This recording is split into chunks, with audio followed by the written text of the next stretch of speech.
বন্ধুরা, আমরা সকলেই জানি যে হযরত ইউনূস আলাইহিসসালামকে দীর্ঘদিনকাল মাছের পেটে থাকতে হয়েছিল। কিন্তু এটা আমরা কয়জন জানি? কিভাবে গেলেন তিনি মাছের পেটে, আর কি কারণে গিয়েছিলেন এবং কিভাবে সেখান থেকে উদ্ধার পেলেন তিনি? আপনারা দেখছেন নূরে জাহা। আসসালামু আলাইকুম প্রিয় বন্ধুরা, আশা করি আপনারা সকলেই ভালো আছেন। হযরত ইউনূস আলাইহিসসালাম ছিলেন আল্লাহর এক সম্মানিত নবী। পবিত্র কোরআনে তার নামে স্বতন্ত্র একটি সূরা অবতীর্ণ হয়েছে, যা হলো সূরা ইউনূস।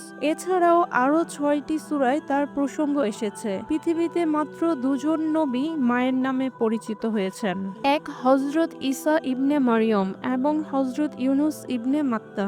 এখানে মাত্তা হযরত ইউনূস আলাইহিসসালামের মায়ের নাম, এজন্য তাকে ইবনে মাত্তা বলা হয়। কোরআনে তিনি ৩টি নামে উল্লেখিত হয়েছেন: ইউনূস, জুন্নুন এবং সাহিবুল হুদ। জুন্নুন ও সাহিবুল হুদ অর্থাৎ মাছওয়ালা নামে তাকে সেই ঘটনাকে স্মরণ করিয়ে উল্লেখ করা হয়েছে যেখানে তিনি মাছের সঙ্গে যুক্ত হয়েছিলেন। হযরত ইউনূস আলাইহিসসালামকে বর্তমান ইরাকের মসুল নগরীর নিকটবর্তী নিনওয়া অঞ্চলে নবী হিসেবে প্রেরণ করা হয়। সূরা সাফফাতের ১৪৭ নম্বর আয়াতে এই বিষয়ে উল্লেখ রয়েছে। তিনি মসুলবাসীদের আল্লাহর পথে আহ্বান করেন, তাদের সৎকর্মে উদ্বুদ্ধ করেন এবং আখিরাতের ব্যাপারে সতর্ক করেন। জান্নাতের সুসংবাদ ও জাহান্নামের ভয় দেখান। কিন্তু তার জাতি অবাধ্যতা প্রকাশ করে এবং তার ডাকে সাড়া দেয়নি।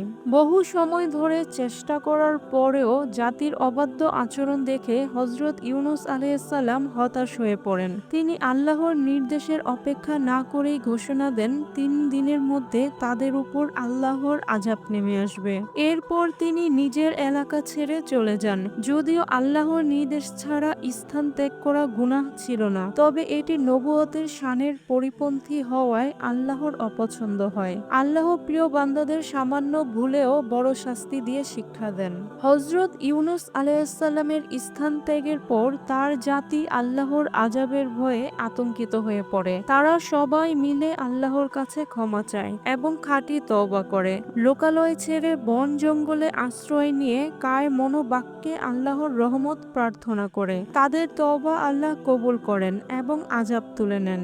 অন্যদিকে হযরত ইউনূস আলাইহিসসালাম মনে করেন তার জাতি নিশ্চিহ্ন হয়ে গেছে। তিনি নৌকা যুগে দূর দেশে হিজরত করার সিদ্ধান্ত নেন। নৌকা মাঝ নদীতে পৌঁছা মাত্রই ঝড় তুফান শুরু হয়। নৌকার মাঝিরা ধারণা করল কোনো যাত্রী আল্লাহর অবাধ্যতার জন্য এ বিপদ এসেছে। লটারির মাধ্যমে চিহ্নিত করার পর দেখা যায় বারবার হযরত ইউনূস আলাইহিসসালামের নাম উঠছে। ফলে তিনি নদীতে ঝাঁপিয়ে পড়েন। তখন আল্লাহর নির্দেশে একটি বিশাল মাছ তাকে গিলে ফেলে। তবে মাছকে আদেশ দেওয়া হয়েছিল যেন তার দেহের ক্ষতি না করে এবং তাকে কয়েকদিনের জন্য বন্দী করে রাখে। মাছের পেটে বন্দী অবস্থায় হযরত ইউনূস আলাইহিসসালাম এই দোয়া করেন, লা ইলাহা ইল্লা আনতা সুবহানাকা ইন্নী কুনতু মিনাজ জালিমিন। অর্থাৎ, হে আল্লাহ, আপনি ছাড়া কোনো মাবুদ নেই, আপনি পবিত্র, নিশ্চয়ই আমি নিজের প্রতি জুলুম করেছি।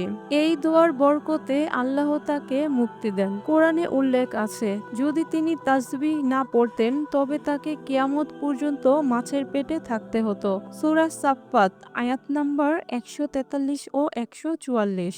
কিছুদিন পর মাছ তাকে নদীর তীরে অধিগ্রহণ করে। আল্লাহ তার শারীরিক সুস্থতার জন্য সেখানে লতাপাতা সমৃদ্ধ একটি গাছ উদ্গত করেন। কোরআনে বলা হয়েছে, অতঃপর আমি তাকে এক বিস্তীর্ণ বিজন প্রান্তরে নিক্ষেপ করলাম। তখন তিনি ছিলেন রুগ্ন। আমি তার জন্য এক লতা বিশিষ্ট বৃক্ষ উদ্গত করলাম। সূরা সাফফাত আয়াত নাম্বার ১৪৫ ও ১৪৬। বন্ধুরা, হযরত ইউনূস আলাইহিসসালামের জীবন থেকে আমরা শিখি বিপদে আল্লাহর দিকে মনোনিবেশ করা এবং তার কাছে আশ্রয় প্রার্থনা করা উচিত। হাদিসে উল্লেখ আছে, যে কেউ এই দোয়া পাঠ করে আল্লাহর সাহায্য প্রার্থনা করলে তিনি তা পূরণ করেন এবং বিপদমুক্ত করেন। তিরমিজি শরীফ হাদিস নাম্বার ৩৫০৫। আল্লাহ আমাদের এসব শিক্ষার অনুসরণ করার তৌফিক দান করুন, আমিন। বন্ধুরা, ভিডিওটি যদি আপনাদের ভালো লাগে অবশ্যই লাইক, কমেন্ট, শেয়ার এবং সাবস্ক্রাইব করতে ভুলবেন না। আশা করি সকলেই ভালো থাকবেন। খোদা হাফেজ।